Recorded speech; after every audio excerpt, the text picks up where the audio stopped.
presento Sergio Rojas, que es filósofo académico de la Universidad de Chile, de Facultad de Arte, un filósofo con amplia trayectoria en el campo de los artes visuales y también de campos cercanos como la música o el arte sonoro, que justamente es que nos interesa en ese contexto. Tiene una amplia gama de publicaciones sobre los temas. ¿En qué sentido podemos decir acontece el arte sonoro cuando que se ve la producción artística de los artistas sonoros, que más bien se basan en la sensibilidad auditiva, más bien en la construcción de sentido o de construcción de signos, ¿no? Que es más bien cercano a la visualidad? ¿Cómo se puede definir esa relación con los contemporáneos a través de la producción sonora? A partir de estos acontecimientos, ¿no es cierto? ¿Qué sería lo contemporáneo, ¿no? Lo contemporáneo yo lo concibo como una exigencia, ¿no?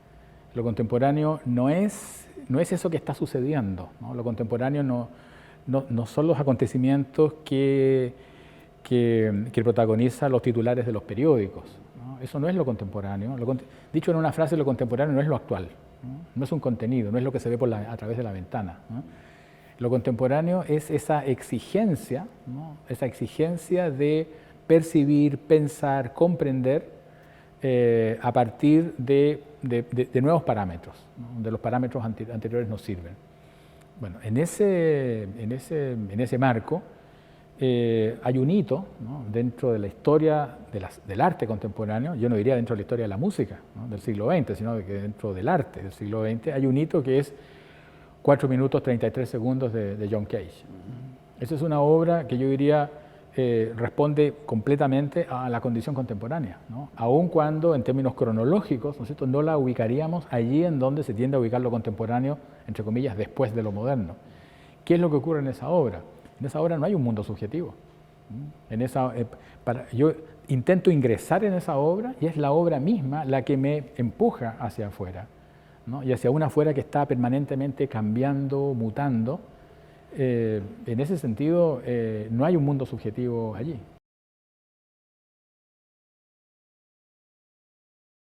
Quizás en ese contexto hay que describir un poco cómo funciona, cómo está estructurado esa obra, porque tiene esa condición de trabajo clave del siglo XX.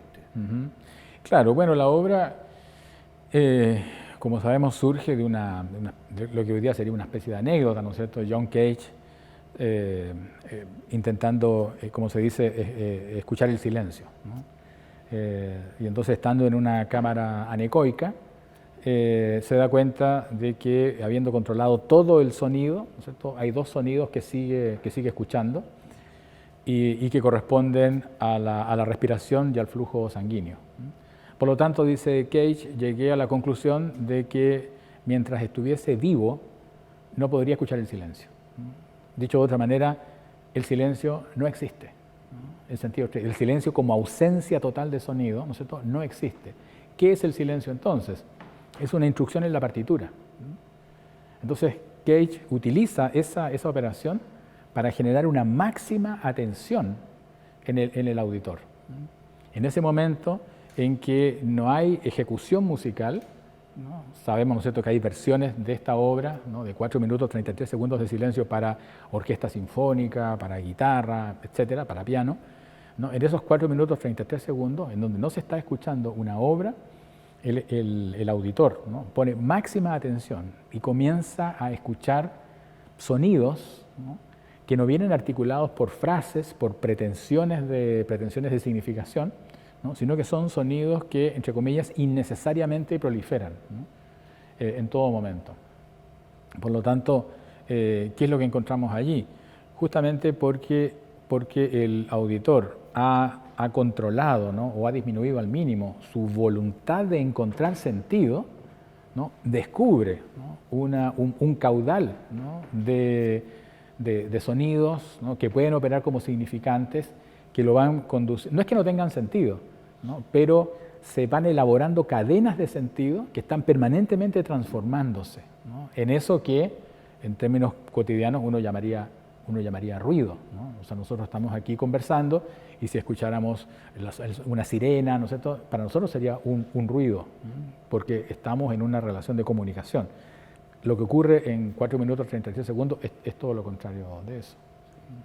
Claro, ahí tenemos un tema clave del arte sonoro, ¿no? El uso del ruido, o digamos el uso de sonido que en la vida cotidiana se designa como no deseados, ¿no?, o molestos. No obstante, no solamente Cage, sino en otra manera también otros compositores de la música contemporánea lo incorporan como elemento no solamente de su música, sino a veces tal como está producido o registrado como parte de su obra musical. ¿Cómo podemos explicar ese en el sentido que pensamos que la música es una organización significante de los sonidos producidos para ese efecto? Los sonidos, ¿no?, los sonidos del mundo en general, digamos, o de determinados instrumentos, pueden servir como recursos, ¿no?, para la elaboración de un mundo subjetivo. Entonces, ahí, en ese caso, ¿no es cierto?, la sonoridad del mundo resulta subjetivada, ¿no?, resulta organizada, ¿no?, a partir de una idea, y por lo tanto se transforma esa sonoridad en un medio de expresión. ¿Qué es lo que ocurre en lo que hoy día entendemos como arte sonoro? Es todo lo contrario, ¿no?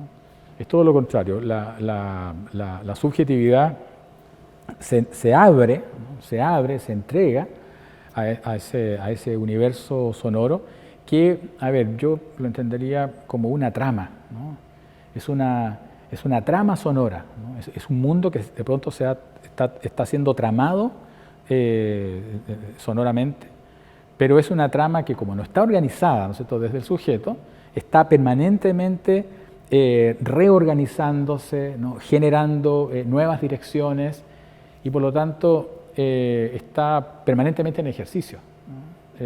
Yo diría que en general las prácticas de arte sonoro hoy van en esa dirección y el concepto de paisaje sonoro, ¿no?, ya el concepto de paisaje tiene una tradición muy fuerte, vinculada justamente a una historia de la subjetividad, ¿no?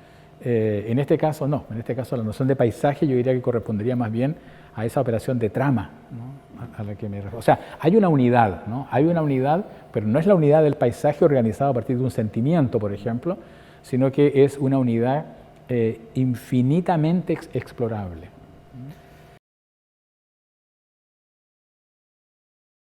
El paisaje hay dos tipos de acepciones, ¿no? Primero, el entorno mismo que podemos percibir estéticamente, por un lado, y por otro lado, la representación de ese entorno con medios estéticos. ¿Cómo ve eso? ¿Cómo se puede relacionar un formato tan relativamente antiguo con la exigencia de la contemporaneidad en el arte o en la música? En el caso del paisaje sonoro ocurre una cosa bien interesante y muy compleja y que tiene que ver con el arte contemporáneo en general, y es el protagonismo que tiene hoy la información en el arte, ¿no? Anteriormente la información era habitualmente, ¿no es cierto?, un recurso, ¿no?, un recurso para generar una obra, ¿no? El artista se hacía de información visual, información histórica, en fin, filosófica, para generar una obra, ¿no? En cambio, hoy lo que ha ocurrido, ¿no?, en muchos casos, y me parece que el arte sonoro es una de ellas, el paisaje sonoro particularmente, lo que ha ocurrido es que la información ingresa en el espacio de la obra. Entonces, el espectador, el auditor, ¿no?, se encuentra con información, ¿no?, una información que está casi en una sintonía directa, ¿no?, con esa realidad. Ya no es la realidad que se da a sentir a través de un proceso de subjetivación, ¿no? No obstante, eso puede ocurrir también, pero es ante todo información, ¿no? Entonces, está en el caso de estas obras, ¿no es no sé si llamarle interactivas o colaborativas, obras en proceso, ¿no? En donde el espectador, ¿no es cierto?, es invitado a incorporarse en la obra, pero no es que interactúe con la obra o que la resuelva a su manera imaginando tal o cual cosa, ¿no? Sino que aporta información, ¿no?, a ese cuerpo de obras, ¿no? Entonces creo que ahí hay un punto que es muy importante, el estatuto que tiene hoy la información a partir de la condición contemporánea del arte. Hay una situación que a mí me gusta mucho, creo que ilustra mucho el punto, una conversación entre John Cage y Brian Eno, en donde se le pregunta a Cage qué discos tiene en su casa. Y Cage dice, ¿a qué se refiere? Dice, discos. Cuando usted en su casa escucha música, ¿qué música escucha? Y la respuesta de Cage es, yo no tengo discos, no sabía qué hacer con los discos. Estoy permanentemente escuchando. Claro, uno puede entender que la sorpresa de Cage es cómo no tengo ningún interés en escuchar algo que ya sé lo que es. Hay una frase muy interesante, muy potente de Cage en esa conversación, ¿no? Dice Cage, nunca he escuchado un ruido que me aburra, excepto cuando aparece música. ¿Por qué? Porque claro, como músico puede anticipar la estructura, ¿no?, saber lo que viene, allí en donde se continúa, o incluso saber cómo eso se juega a interrumpir. Pero hay algo más, ¿no? Hay algo más que es lo que sucede en el momento en que se produce el ruido.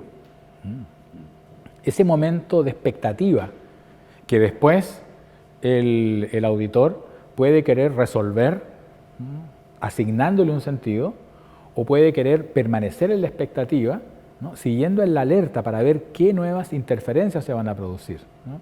Entonces, ¿qué es el ruido en ese sentido? El ruido es lo que sucede cuando una, digámoslo así, cuando una línea de sentido sonora es interferida, ¿no?, por otra línea de sentido sonora, ¿no? Ninguna de ellas puede ser un ruido en sentido estricto, ¿no? Tal vez una conversación muy interesante y muy hilvanada puede ser interferida por la escucha de una sinfonía, ¿no?, igualmente muy bien estructurada, ¿no? Lo que se produce en esa interferencia es ruido, ¿no?, un acontecimiento sonoro al cual habitualmente rechazamos, digamos, somos refractarios, ¿no? El arte sonoro pone las condiciones para que sea justamente ese momento, ese instante, el momento en donde se libera el sentido, no para resolverlo, uno puede hacerlo o no, pero se libera la expectativa de sentido, ¿no? Allá podemos volver un poco del concepto que el sonido o el ruido está acompañado de información adicional, ¿no? Una de las posibles separaciones entre música y arte sonoro puede ser, por lo menos de la música tradicional, que en la música se preocupa de las relaciones de diferentes sonidos entre sí, mientras en el arte sonoro el sonido casi siempre se relaciona con algo más que no es sonoro. Y ese algo más puede ser, o casi siempre está relacionado con informaciones adicionales sobre el mundo o sobre el planeta, sobre ciertas condiciones, contextos. ¿Acepta ese como una diferencia entre ambos campos o es más bien forzado? No, me parece que no es forzado. Podemos tratar de, no sé, precisarla o acotarla un poco más, pero no, yo creo que no es forzado. Hoy día, habría que considerar el protagonismo que tiene la información hoy en el mundo, ¿no? Tenemos una relación permanentemente informatizada con la realidad. Incluso algunos, ¿no?, la otra vez veía un libro, el título era El triunfo de la información, que es un título que no nos llama mayormente la atención porque nos suena como muy actual, ¿no? Ahora, pero todo se complica si uno se pregunta ¿sobre qué triunfa la información? Y la respuesta sería triunfa sobre el significado, triunfa sobre el sentido. Entonces, ¿qué es lo que sucede? ¿Qué es lo que sucedería, ¿no es cierto?, con el protagonismo que tiene la información en el arte sonoro? Es que es información que no se impone sobre el sentido, no es mera curiosidad sobre la materialidad de sonidos nunca antes escuchados, ¿no?, sino que se ponen las condiciones para que esa información sonora genere una expectativa de sentido. Gracias, Sergio, porque me parece muy importante que reflexiona el campo del arte desde un poco desde el pensamiento mismo, no solamente que frecuentemente pasa de la sonoridad en sí, ¿no? Gracias por tu intervención. Bueno, muchas gracias, Rainer.